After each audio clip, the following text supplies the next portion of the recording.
My name is Rizelle Javier. Everyone calls me Riz, and I'm the managing director at the Aja Project. Hi, I'm Astrid. I am the communications lead and operations team member. I'm so excited to have you all here. Thank you, Democracy Lab. We welcome you. Uh, my name is Alejandro Reguin. I'm a teaching artist at the Aja Project, and my pronouns are they, them. One of the best programs to talk about would be our program Journey, which historically has been to support migrant youth. Aja has been around for 20 years, and so Journey's been one of our longest running programs. It's centered around photography and students taking back their power and their image by showing their perspective of photography. Ale is actually teaching it right now at Cajon Valley.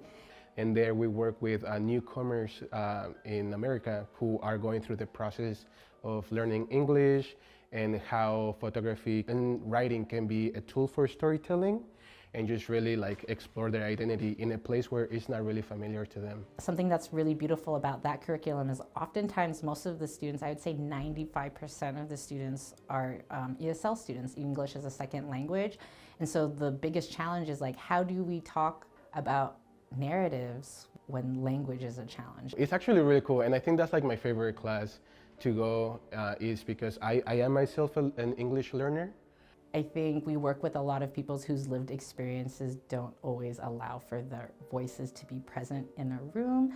Not necessarily because they don't want to share, but maybe also like systems that we exist in don't allow us the comfort or even personal permission sometimes. I find myself like, oh, can I say this here? And I think something that's been really rewarding from Aja is that I find students asking that less. This is one of the favorite pieces, but it's created by students in our Compass program. Our Compass program really centers more of an art therapy perspective and emotional wellness and allowing students to process everything they've been through, especially since it is one of our programs that is taught with justice-affected youth. So we are really trying to see collage and photography and mixed media art and the power it can have with people, with youth, justice-affected youth, but really expressing themselves and processing whatever it is they're feeling. It's not necessarily always trauma. It's not really exploitative of that. It's more of like really honing in on healing. And it's actually featured on our thank you cards that our donors and folks get.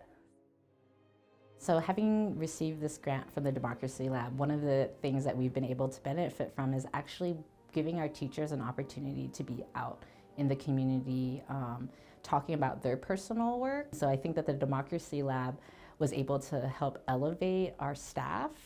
Like, oh, okay, they're not just a teacher, they're also a person, right? And so I think the Democracy Lab is able to provide them, one, like, opportunity to reinvigorate and ask themselves to reflect on like why they became a teacher at Aja in the first place and the impact that they're making through their classes.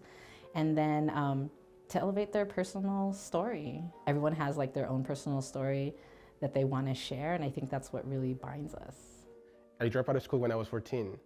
The school system is hard, you know? The school system is really hard, and it can make you feel very invaluable, especially because of your way of learning, your way of like digesting information, your way of processing things, you know? I'm not a great student, but you know, the school system really made me memorize all this information in order to graduate, you know? But it didn't really give me the chance of like exploring what I was interested in and how I wanted to explore that, and even how I wanted to learn. After being in the classroom with ESL students and experiencing the way in which the educational system can be really traumatizing for younger folks who are not from America and who are just understanding what is identity, what is being displaced, and what is like the lack of expression because of the language barrier, I really want to start a program where we teach younger folks English through art making instead of like a scalable, you know, like such a detrimental way of like evaluating if you're a good speaker or not. I really hope that we can create a program like that where people learn how to speak English through photography, through art making, and I think that can be really like awesome. Yeah. I think when I think of democracy, it's about having that courage of making a decision on your own based from your values and really understanding like where that choice like comes from.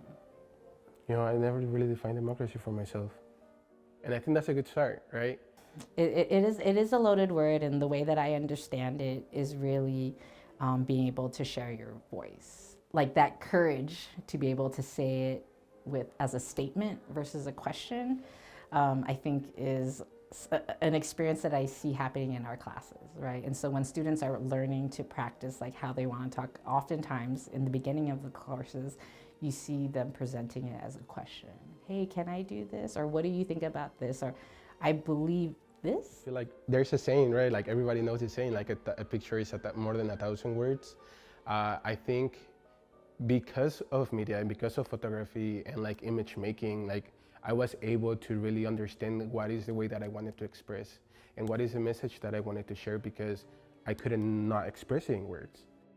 The way in which we digest media right now is like, one is so fast, but two, I think like really folks have the outlet to like just share whatever they want. And this could be problematic and not like everything, right? You know, I had a class where someone was saying something so messed up, you know, but without having the room to say that messed up thing, and someone being actually like aware of that, you're creating that space and how to be ready to create those conversations. If that wouldn't happen, I think this kid wouldn't know that what he was saying was hurtful, you know?